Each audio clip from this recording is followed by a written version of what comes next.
what's your advice then to someone who potentially has their business right now and maybe feels like giving up, or the stress is getting to them, and they may not be in a great headspace with it, because I think that's something that everybody goes through in their business, especially in the early days. It is so hard to get something off the ground. Yep. What advice would you guys have? Take a breath. Yeah, take a breath. Yeah.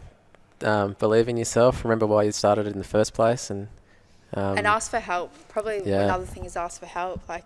Don't try and utilize whoever you can and whatever you can to get a resolution or get an outcome out of the issue, and write it all down. Do this is this works, this doesn't, and then get a solution out of that, and really utilize help as well. So would be calling on friends and family at the time, like, this has happened, we need help, can everyone come in here? And would work a whole weekend with friends and family, filling new bottles, posting them out. And even later on down the track, when we weren't doing things ourselves, it might be a technical issue from a SKU point in the back of the shop, and it's wrecked an offer that we had where all these customers were getting free product or the wrong product. Whatever the situation is, would always call on help to get us out of the bad situation we were in.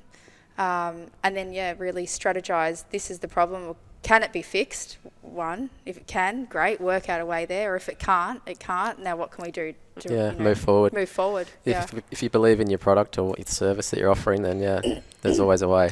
I think transparency is really important as well, from yourself to a customer. So expectations, if something is going to be a delayed production, or if there is going to be, that you've sold over X amount of what you really have, or anything like that, transparency is huge with customers, and I think they really resonate. Be honest. There's nothing worse than emailing a company and they don't respond to you for 2 weeks, and then they do, and you're like, oh, you're shipping your order next day, or they just don't deal with the situation. Whereas we've always been like, if there's an issue and the customer comes to us, we get back to them ASAP, literally as fast as humanly possible, and we tell them what the situation is, and try and work through them with it. It doesn't always satisfy people, but it's better than just completely ignoring the situation, which is what a lot of companies do, which is frustrating. It would be so big in what you guys do as well, especially at the volume. B2C or e-commerce with, I guess, lower value products, $20 to $30. That's the volume of orders, so it's a lot of different transactions, a lot of different customers to deal with. If you were to look back at your journey, what do you think people don't know about business that holds them back? So, because obviously you learn a lot, and being in business, every year you're learning something, a lot of new things, and you're learning how to manage and deal with things differently and in a more effective way. But what do you think people don't know about business that actually holds them back from progressing? Good question. That's a good one.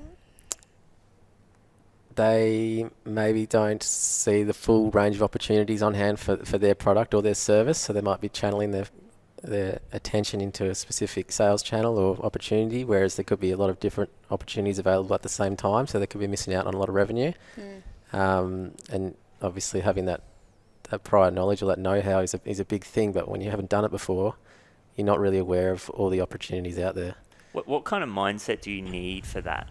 Because I think that's a mental thing. Like, I know... be very open-minded. Don't just box yourself into one way of thinking about what you're doing. Look at what other brands are doing. There's lots. Have a holistic approach to keep an eye on other brands that are your competitors. Like they're your competitors. They're the number ones for a reason. What are they doing that's working? Are you doing that? Are you competing in the same space? Are you next to their product on shelf? That sort of thing. Something that springs to mind. Did you? I don't have one. But nothing. What about from a marketing perspective? Like, is there something you look at and go, potentially, is there anything from a marketing perspective that you think people might hold them back? Like, potentially. I guess resources, or skill sets, really. Utilising all the different types of marketing available, potentially, instead of just focusing, maybe 8 years ago, I guess we were focusing on Instagram initially only, basically, but we learnt over time about email marketing and paid ads and all that sort of stuff. Yeah. So, having that knowledge helps.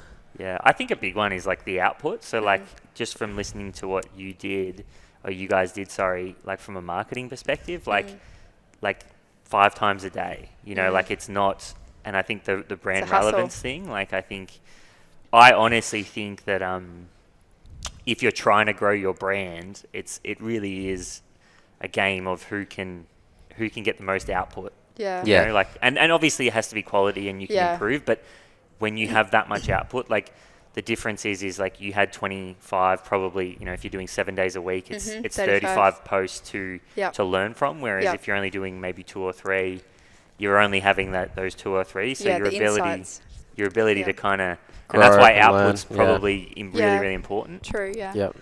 Yeah, you have to I guess it's output, but then assessing, it's not just output and see you later, it's assessing what happens from the output. So what worked and didn't works work. and pivoting and analysing that information. So one thing I love about again, my journey on the podcast is everybody has such a unique way at looking at business, you know, so, and everybody has such a unique story as well. I'd love to, and I always ask this question as if you were starting again today, you know, so if you guys were starting again from scratch today in a startup, how would you go about it? You know, like what is your philosophy on business? Would you do it the exact same as what you did? Like let's say we were launching a product from scratch right now.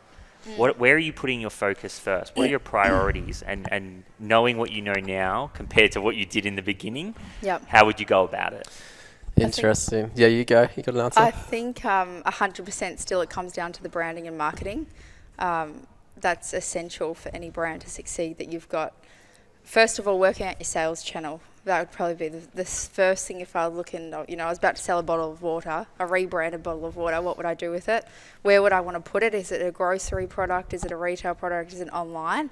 Once I work out, you know, that strategy, then we would look at, you know, where does the marketing funnel into, and how can we have that brand message that's going to be engaging and make people want to reinvent and buy a bottle of water that you can buy 50 other bottles of water already. What's the point of difference? What's the point of difference, and how is this actually going to, you know, get people to purchase it? Through marketing, through social media, no matter what, even though Instagram's old, it's still relevant, you know, like people still jump on Instagram and, you know, go shopping rather than going to Google or sometimes even going to stores. Some people hate going to a store and shopping, they just go on their phone and shop that way. So definitely marketing, working out where the product actually sits and where it's good for the user.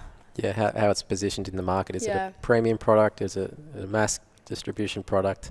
Definitely a lot more structured than when we started. But in saying that, like we hustled to make everything work, and I don't think if we didn't hustle and we didn't do everything ourselves, our business wouldn't be a success, because we had to ride all those journeys and all those failures to succeed eventually. And really, it's made us get like so much knowledge on every single business factor because we've done it all ourselves. It's not like from the get-go we outsourced all our marketing or outsourced 3PLs. We understand every intricate detail of the business because we've done it. I think that's something we said. We said that recently. Like if we started again, we would still do it all ourselves again. For a period. Like if we didn't have the knowledge prior, we would still want ourselves to do it all ourselves again. Yeah. So that you learn. It's the only way you'll fully understand your business. If you go straight in, outsource your fulfillment, outsource your manufacturing, you're like, well, that's great, but what do you know about that part of your business? It's a huge element. Like it's how your product is made, or it's how your product is being dispatched to your customer. Do you know what's going on there or not? Because if you don't, you're coming up short, I think. The other thing is people. Obviously, we haven't really touched on that yet in terms of the business, but our staff are what make our business. So if we didn't have the people within our team, we couldn't thrive to where we are today. Each person is such an important player in the success of Bali Body. And so like early days, it's hard to say, like in an ideal world, you'd say, yeah, I'd just hire heaps of people and would all make it successful, but that revenue stream isn't there to be able to do that. So maybe identifying 2 or 3 key people that will make the business successful is also really important at the start. So you can say, yeah, I definitely need a customer service person, or I definitely need someone in marketing to run socials. So identifying whatever pocket spend that you have, a key person who can help you grow the business is really important. Knowing the value of your team members, definitely, crucial. I feel that was going to be one of my next questions around the process of, say, scaling out a business. Yep. And obviously people is the most important thing when it comes to 100%. doing that. And it's also the most difficult thing to Yep. do, Yeah. not only because you've got to pick the right people, and that's your hiring process, but then you've also got to be able to manage them, and that's an internal deal with your own shit kind Yeah, of thing. yeah. So I'd love to for Can't you guys say to that. touch.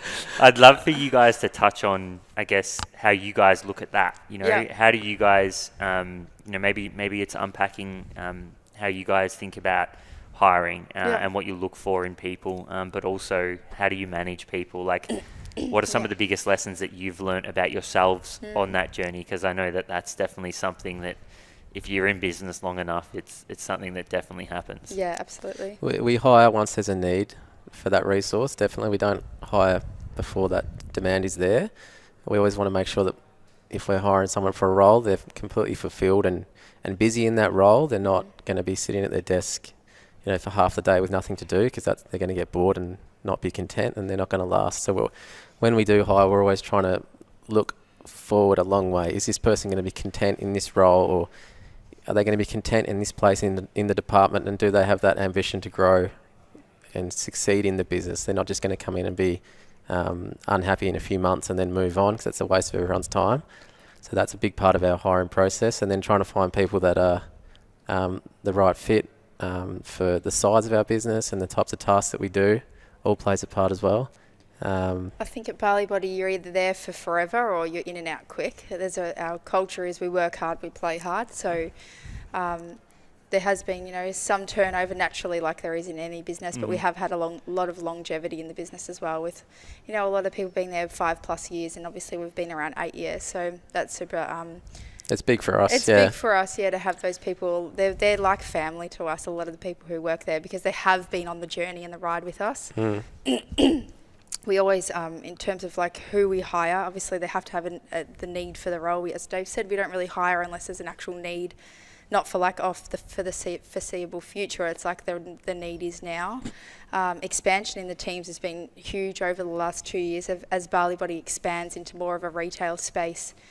In 21 and 22 and continuing on, we've got a lot of retail growth plans globally, which obviously require a new team and a new assets. It's a new skill set that we're definitely not experts at in any way, shape or form. So I need to you're cough right. so bad. No, you're right. Take your time. Sorry. And we've also hired recently in more leadership roles and more managerial roles, which has taken a bit of a load off our shoulders, which is long overdue. Without that, you cannot grow, you can't expand. It's important to understand that, like, if you want to scale your business, you have to hire in the same scaling process. You can't have your business, have this upward intake and then you expect to have the same staff and stay at that rate, because it's impossible. Yeah, if you want to grow, you need a bigger team to manage that growth. You can't expect the same staff to take on more and more and more work. That's not sustainable for anyone.